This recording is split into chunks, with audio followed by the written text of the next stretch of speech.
क्या आप भी स्टॉक मार्केट पर लंबा चौड़ा ज्ञान सुनकर हो चुके हो बोर?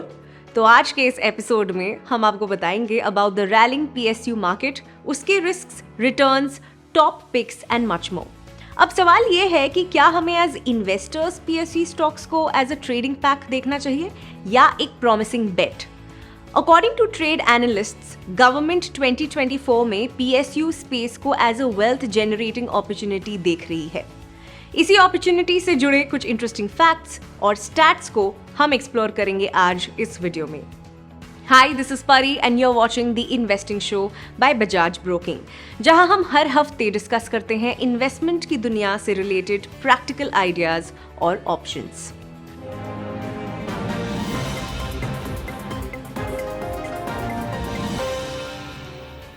पीएसयू स्टॉक्स क्या है ये? IRCTC, कोल इंडिया, NTPC, ONGC, LIC, पता है ना इन सारे बड़े नामों के बीच क्या कॉमन है? कॉमन है इनका PSU स्टेटस।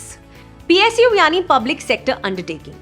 PSU कंपनीज को गवर्नमेंट द्वारा ओन किया जाता है और वो देश के कई इकोनॉमिक सेक्टर्स में फंक्शनल होते हैं, जैसे कि transportation, telecommunication, finance, energy, infrastructure, metal, mining, capital goods. इन कंपनीज को गवर्नमेंट द्वारा अपॉइंट किया जाता है कमर्शियल एक्टिविटीज को अंडरटेक करने के लिए और आम जनता तक इसेंशियल गुड्स एंड सर्विसेज पहुंचाने के लिए।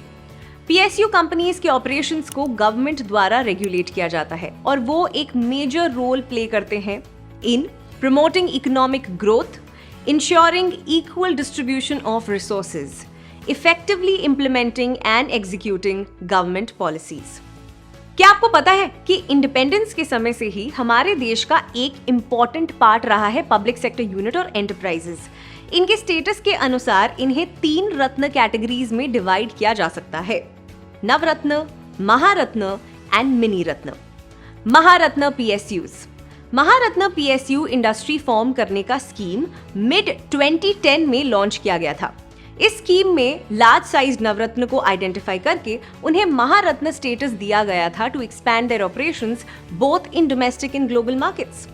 महारत्न पीएसयू स्टेटस पाने के लिए कुछ क्राइटेरियाज को फुलफिल करना पड़ता है, जैसे कि पहले the PSU must have Navratna status with international operations and global presence. Publicly listed होना चाहिए with minimum prescribed public share holding under SEBI guidelines. पिछले 3 सालों में एवरेज एनुअल टर्नओवर ₹25,000 करोड़ होना चाहिए। उन 3 सालों में average annual net worth of ₹15,000 crore होना चाहिए। एनुअल नेट प्रॉफिट ₹5,000 करोड़ होना चाहिए आफ्टर टैक्स। करेंटली इंडिया में 10 महारत्न कंपनीज हैं, जैसे कि ONGC, BHEL, सेल, कोल इंडिया लिमिटेड एक्सेट्रा। नवरत्न पीएसयूज। नवरत्न कंपनीज भी लार्ज एंटरप्राइजेस है, हाउएवर इनका ऑपरेशनल साइज महारत्न कंपनीज से छोटा होता है। दूसरे पीएसयूज के मुकाबले नवरत्न पीएसयूज के पास ग्रेटर ऑटोनॉमी और फाइनेंशियल पावर होता है। 1997 में पीएसयूज को ये नवरत्न स्टेटस दिया गया था। नवरत्न स्कीम में कंपनीज के कुछ डिफरेंशियल फाइनेंशियल पावर्स होते हैं, जैसे कि एक्सप्लिसिट गवर्नमेंट परमिशन लिए बगैर ₹1,000 करोड़ तक इन्वेस्ट करना, 15% of net worth up to ₹1,000 crore एक सिंगल प्रोजेक्ट में इन्वेस्ट किया जा सकता है और 30% of net wealth over a year. Additionally below mention parameters पे 60 आउट ऑफ 100 स्कोर करना जरूरी है नवरत्न स्टेटस पाने के लिए। Earnings per share, ratio of net profit and net worth, gross profit as part of turnover, gross margin calculation as per capital employed, cost of manpower to cost of services of production. Currently India में 16 Navratna PSUs है: Bharat Electronics Limited, Indian Oil Corporation, National Aluminium Company Limited. Mini Ratna PSU.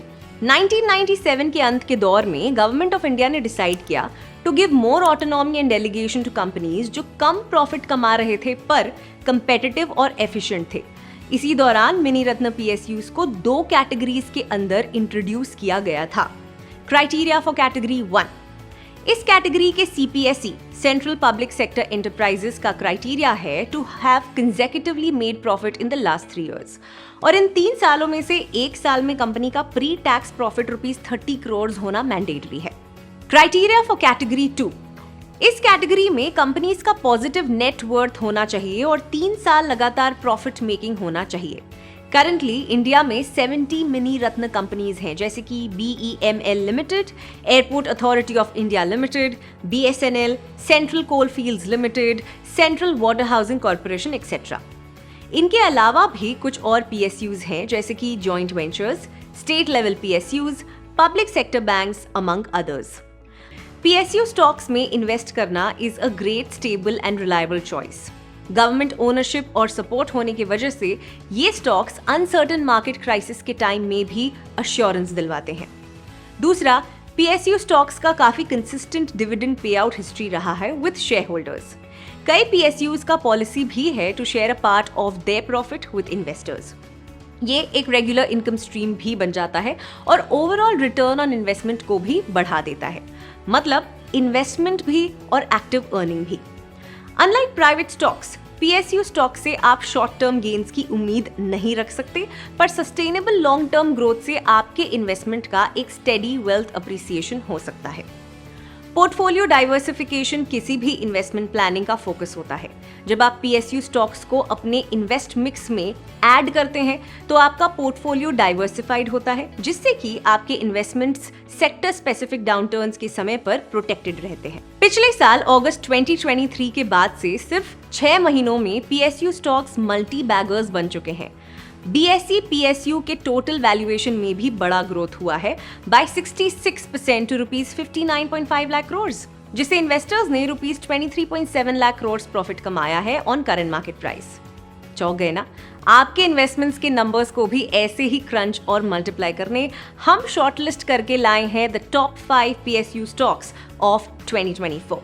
बढ़ेगा India तभी तो invest करेगा India, और इसी digitisation के तहत 2023 में PSU स्टॉक्स ने भी काफी ग्रो किया है। BEL 1954 में एस्टैब्लिश्ड की गई भारत इलेक्ट्रॉनिक्स लिमिटेड स्पेशलाइज करती है in the provision and production of electronic equipment primarily for the defence sector.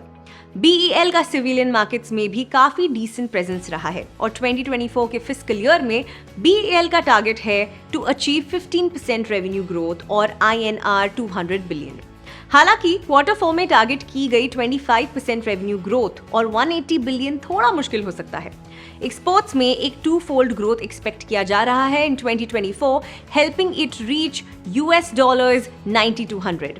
अगले 2 साल में डिफेंस सेक्टर का contribution is expected to be 85% and the order book exposure to Israel is expected to stand at 10.5% of the total order book. Concor यानी कि container corporation of India देश में inland transportation of containers को facilitate करता है by rail. Concor ports, air cargo complex और established cold chains को भी मैनेज करता है। Volume of operations, operating processes और मैनेजमेंट को बढ़ाने के लिए Concor has launched the following initiatives.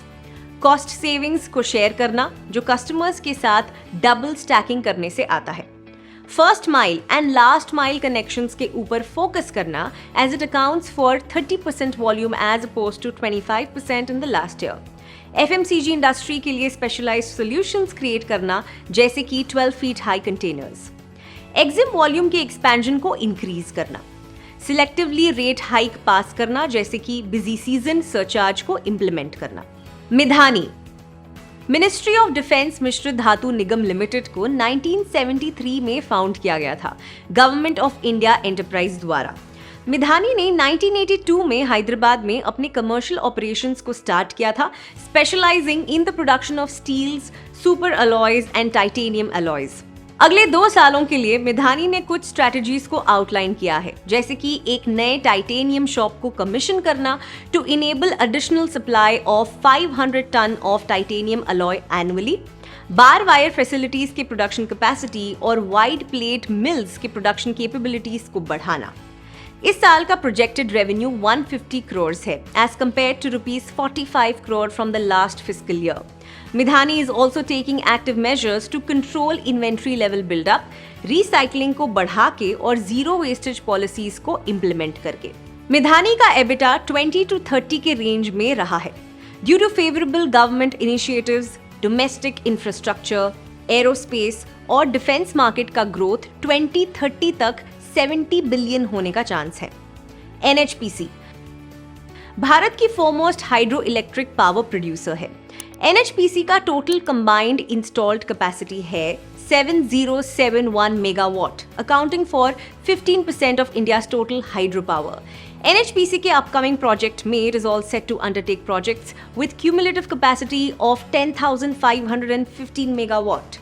इस एक्सपेंशन से NHPC की रेगुलेटेड इंस्टॉल्ड कैपेसिटी 3,420 मेगावाट बढ़ने वाली है by 2026, marking a 15% growth over a span of 3 years. REC renewable energy sector और एक्सटेंसिव इंफ्रास्ट्रक्चर प्रोजेक्ट्स को फाइनेंशियल सपोर्ट प्रोवाइड करने के लिए REC लिमिटेड ऑपरेट करती है as a Maharatna public sector enterprise under ministry of power. REC को recognise किया जाता है as a non banking financial company NBFC. REC ने मेमोरेंडम ऑफ अंडरस्टैंडिंग साइन किया है with national investment and infrastructure fund limited. इस पार्टनरशिप के तहत फाइनेंशियल फ्रेमवर्क्स को इंप्लीमेंट किया जाएगा to back infrastructure projects with a joint vision of both organizations to build a resilient and interconnected future. तो इस बार आप किस PSU पे लगाएंगे दाव? Now that you know it all, what, which and how. अपने इन्वेस्टमेंट गोल्स, रिस्क और apatite को हमेशा अलाइन रखें. बाकी सब गुरु मंत्र की कृपा से कुशल मंगल ही होना है. Thank you for watching the investing show. आज का एपिसोड अगर आपको पसंद आया है तो please like, share, comment and subscribe to our channel. मैं मिलूंगी आपको द इन्वेस्टिंग शो के नेक्स्ट एपिसोड में. तब तक take care and happy investing. Investments in the securities market are subject to market risk. Read all related documents carefully before investing.